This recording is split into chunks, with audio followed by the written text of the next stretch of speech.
Well, firstly, to answer Mr. Sudhanshu Trivedi, why was charge framed in the first place? The answer is the court has today said there is no material to frame a charge. So basically, the court has told the investigating agency that you have gone around on a wild goose chase, produced a mountain of material, but none of it is evidence enough for a court to even frame a charge as a matter of vendetta and as a matter of political gain. There is no gain saying that because of this case, the electoral result in Delhi, but for this case, the electoral result in Delhi may have been quite different. Yeah, absolutely. There are lots of questions. There are lots of questions that now arise. If you go after a sitting chief minister, jail a chief minister and most of his cabinet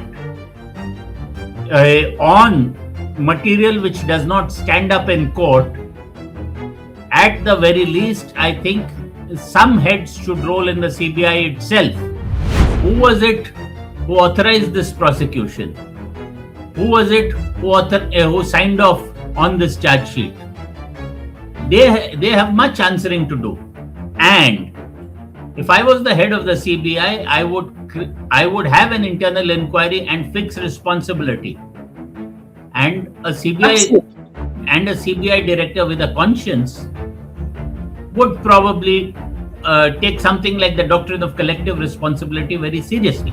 So you think that in all wisdom and in all good sense, on the basis of morality and the kind of verdict we are seeing, in ideal scenario, the CBI director should have resigned, apparently. Well, we live in Ram Rajya. Agni Pariksha is reserved only for opponents. It becomes incumbent upon all the investigating agencies to resist political pressure. Anybody who tells you go after X or go after Y, by all means investigate, but never be hustled into a decision to arrest or a decision to prosecute.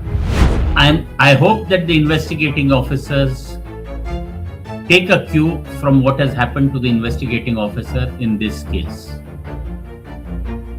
There is no immunity for biased investigations. And after all, there is only one set of commands that the investigators have to follow. It is the Constitution of India and the Criminal Manual.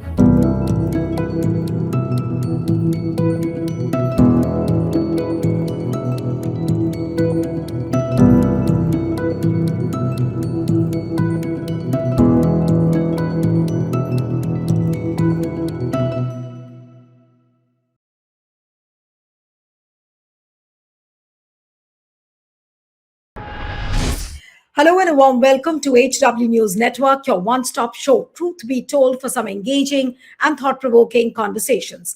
Delhi court today has discharged Aam Aadmi Party Supremo Arvind Kejriwal, Manish Sisodia, Telangana Jagruti founder K. Kavita and 20 others in the corruption case related to the alleged liquor policy scam case. Now, in a strongly worded order running into 598 pages, Special Judge Jitendra Singh of Rouse Avenue Court wrapped the CBI for the manner of its investigation while flagging various lapses on part of the probe agency.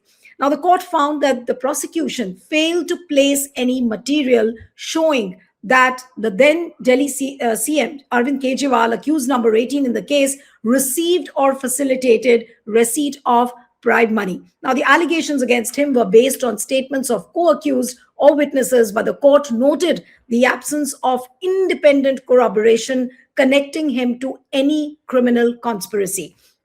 The court held that mere approval of policy decisions without evidence of dishonest intention or quid pro quo does not attract criminal liability. The judge also found no documentary or electronic evidence establishing any pecuniary advantage to Kejriwal arising from the alleged scam. And I'm going to quote what the court has said, and this is the most important part. In a developing economy Policy changes are routine and often necessary for increasing revenue, improving regulatory frameworks, or advancing public welfare objectives. The mere circumstance that a particular policy does not yield the expected outcomes or that private participants lawfully earn profits under such policy cannot, without more, justify criminal prosecution. Economic and administrative decisions taken in good faith cannot be criminalized in the absence of clear prima facie material disclosing malefides, quid pro quo, or abuse of office.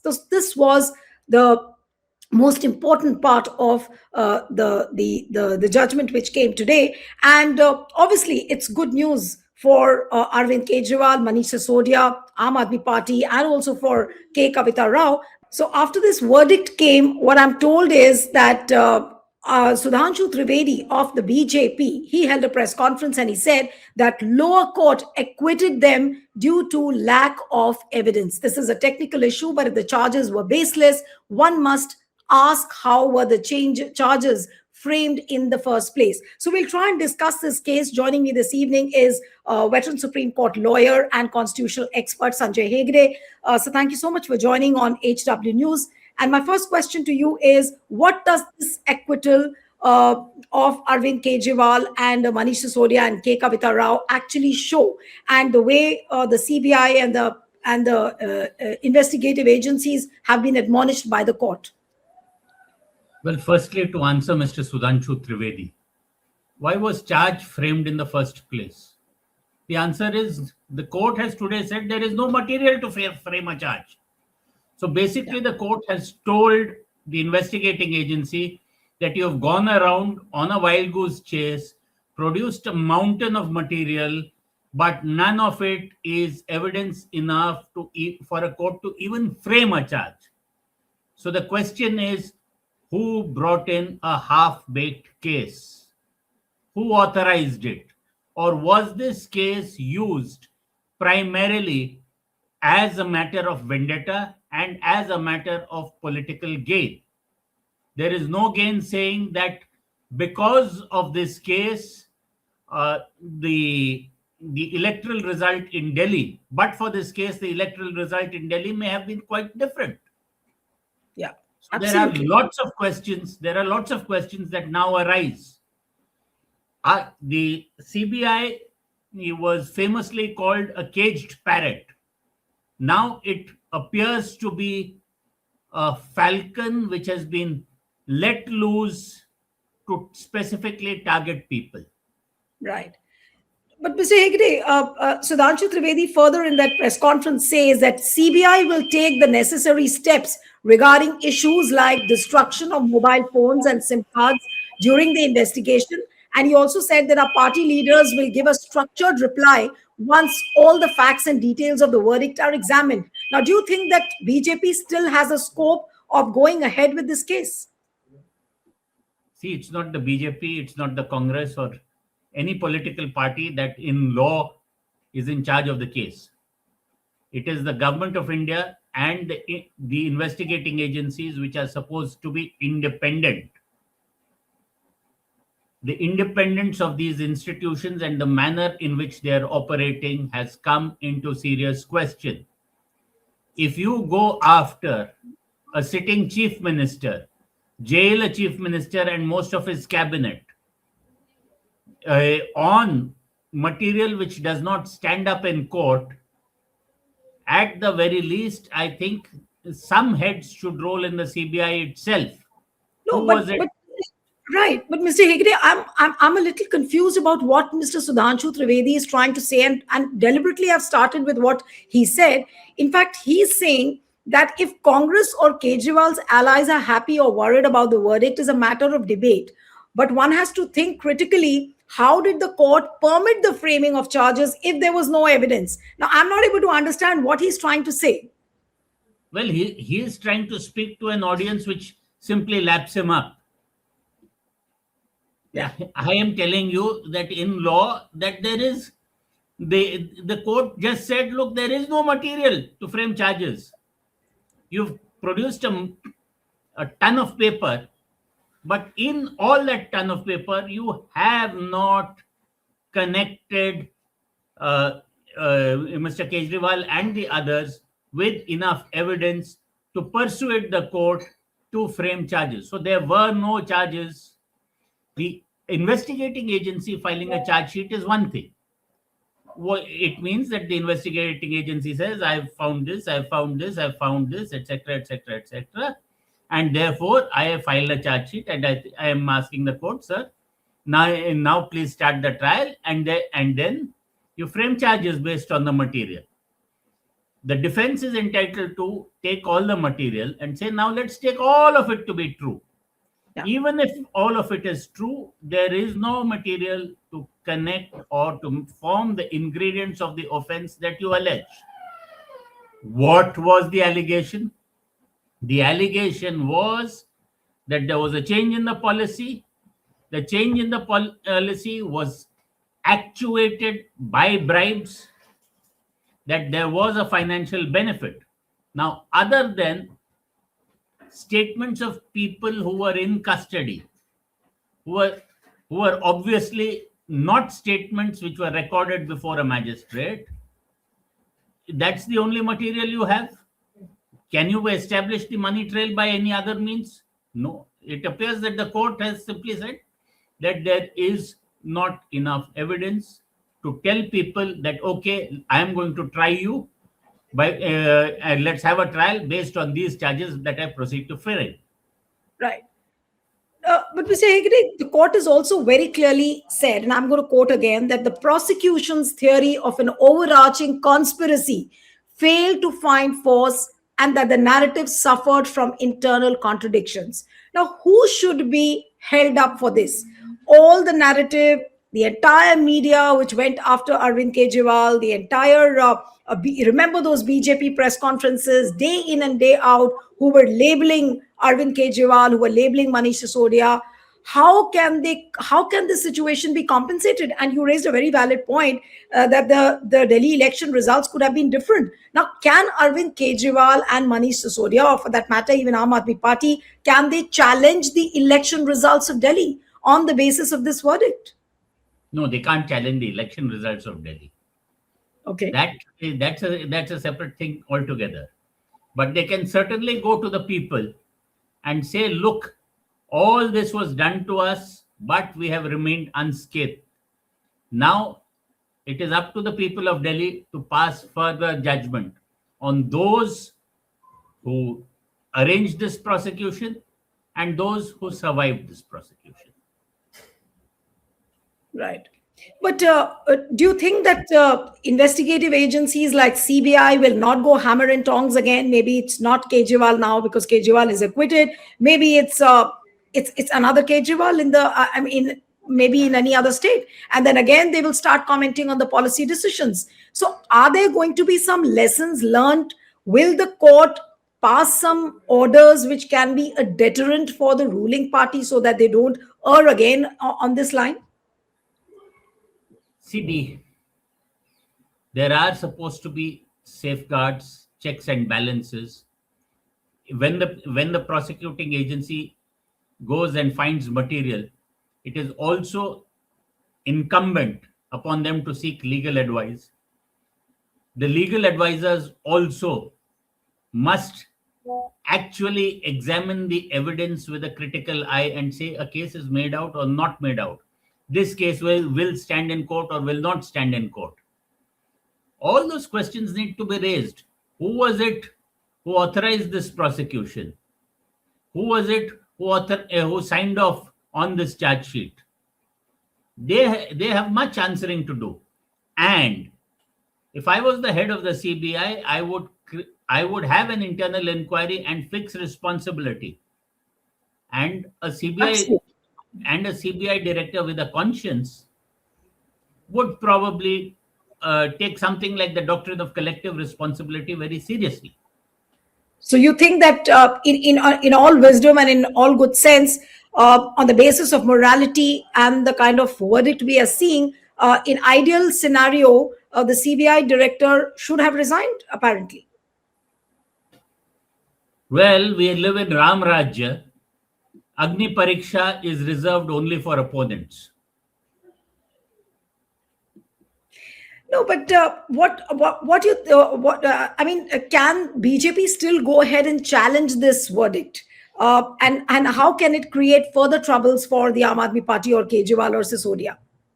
It's not the BJP that will challenge the verdict. It will be the CBI which has the authority to challenge the verdict. Uh, Whether they will risk challenging the verdict, and even if they do challenge the verdict, overturning the verdict, which is after all 500 pages and it will have so many accused, will be a large and Herculean task. Uh, Maybe they'll find some new case to go after. That's a different thing. But on this case, there has been a great amount of muck which was thrown at Mr. Kejriwal and the party, and that has been washed off. Whether you can reinstate it, I don't know, but it will not be soon. Like what you said, that maybe they would not challenge, but they can go behind some other leaders. Say, for example, we have elections in Tamil Nadu, we have elections in Kerala, we have elections in West Bengal. Now, can there be a part two of the liquor case? Maybe not the liquor policy, but maybe some other policy in some other incarnation. And can they go behind? Because one should not forget that it was right on the eve of Delhi elections that Arvind Kejriwal was accused. He was put behind bars. Manish Sisodia spent so many months in the jail. And how can one forget all that? Now, of course, Aam Aadmi Party does have much to say before the people now that, look, we were right. What we said was correct. And they'll again start labeling BJP. But this entire case, what is the kind of message it leaves behind before all the people of the country who started actually believing that Arvind Kejriwal is not Kattar Imandar? No, please keep Mr. Kejriwal aside. The ED has gone after Mr. Hemant Soren in Jharkhand. And you mentioned the possibilities of other chief ministers and all that. It becomes incumbent upon all the investigating agencies to resist political pressure. Anybody who tells you go after X or go after Y, by all means investigate, but never be hustled into a decision to arrest or a decision to prosecute. That has to have an independent mind applied, and you have to check the system all the way till the end. When you are sure that you have material which is more than material, which qualifies as evidence, which will stand up in a court of law, it is only then that you should proceed to further steps. What is the guarantee that the ED will not go behind other leaders? Now, look at what the manner in which the police of the two states behaved in this shirtless protest. Himachal police, cuffing up with the Delhi police, the police officials being detained. So it's very natural the way the police is being used as a puppet, and so are the investigative agencies, whether it is the ED or the CBI. Now, do you think that can we expect things to improve from here on after this case, or nothing is going to improve? We can't expect. Well, one thing I'm pleasantly surprised with, and that is the independence shown by the trial court. Very often in big cases, it's many people's experience that despite a very good job done by the defense, trial courts find it safer to convict. This court has called the CBI's bluff. You see, it's not the CBI alone. The special cell doing UAPA. Every prosecuting agency says that we will slow down the process with tons of paper, relevant, irrelevant, whatever. Nobody can really go through all that material. Nobody can sit through it at one sitting or two sittings of the court. And the process itself will ensure that that the accused remain behind bars for years on an end. That advantage of, what shall we say, fairy tales or of playing the villains in fairy tales the investigating agencies have. It becomes incumbent upon courts to have a healthy skepticism of prosecution claims. Also, to the credit of the trial courts, what you were talking about, the judge of the trial court has also initiated departmental proceedings against the IO. That also is something which I want you to comment on, because court not only flagged the tainted investigative material but also recommended the initiation of departmental proceedings against the erring investigating officer for implicating Kuldeep Singh as an accused in the absence of any material against him. The judge did so to ensure that accountability, and I'm reading this portion from Live Law, which is correctly portraying what actually the court said. The judge did so to ensure that accountability is fixed and the institutional credibility of the investigative machinery is preserved. And I'm quoting again: to permit such conduct to pass without consequence would erode public confidence in the administration of criminal justice and would amount to tacit judicial approval of investigative impropriety, an outcome which the rule of law does not permit. What would you say to this, sir? Because it's like a watertight verdict where no scope is left, where people can say, okay, so there's actually no scope to let the accused to let the CBI or any other investigating agencies have any outlet. No, look, when any judge writes 500 pages, there will always be lawyers who can find some scope to argue. So I don't believe that there is any matter where there is no scope whatsoever. Yes, one must commend the judge for not leaving it at only a discharge of the accused. He has asked right questions and he has wanted accountability to be fixed. Because, after all, so much judicial time, which is a non renewable resource, has been wasted on this prosecution at various stages. Had this prosecution been subject to an audit before it was launched, if the right questions had been, then there would not have been in those arrests. Without those arrests, all those several bail applications in the various courts and the Supreme Court, how much judicial time was wasted because the investigating officer did a shoddy job? So yes, there has to be accountability.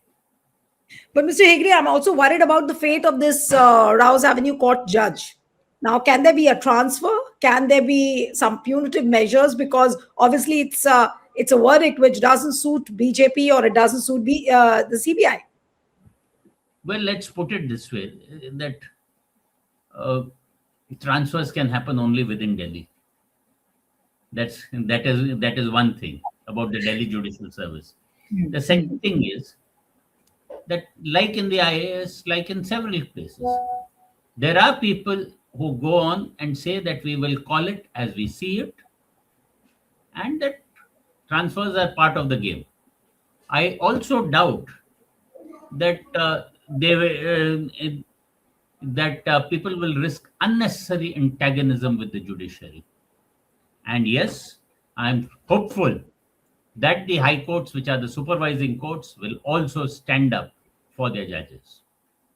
Absolutely. And before I wind up the show, I would also want to talk about what the court has said about the CBI investigation again. It said that the CBI investigation proceeded on a predetermined trajectory implicating virtually every person associated with the formulation or implementation of the policy in order to lend an illusion of depth and credibility to an otherwise fragile narrative. Now, this is a very important line, but we don't see any change in the mindset. Look at what is happening, and I'm trying to compare it with this shirtless protest. What's happening here? They arrest 3-4 people, then they round up several others, they go to other states, they're trying to widen the net of the case. And this is exactly what happened in the liquor case as well. So what would you say towards the end as far as now the investigations and the further cases are concerned? Yes, sir. Well, I hope that the investigating officers take a cue from what has happened to the investigating officer in this case. There is no immunity for biased investigations. And after all, there is only one set of commands that the investigators have to follow. It is the Constitution of India and the Criminal Manual. That is the Penal Code, the Criminal Procedure Code, and the Evidence Act. Go strictly by it. And if anybody tells you anything or suggests anything, smile sweetly at them and ask them to send it in writing.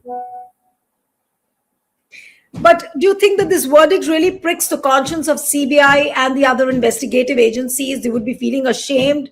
There's just one question which I feel like asking you as I close the program. To quote Ghalib, किस मुंह से काबा जाओगे गालिब, शर्म तो मगर आती नहीं. All right. Thank you so much, sir, for joining on HW News. Thank you. Thank you.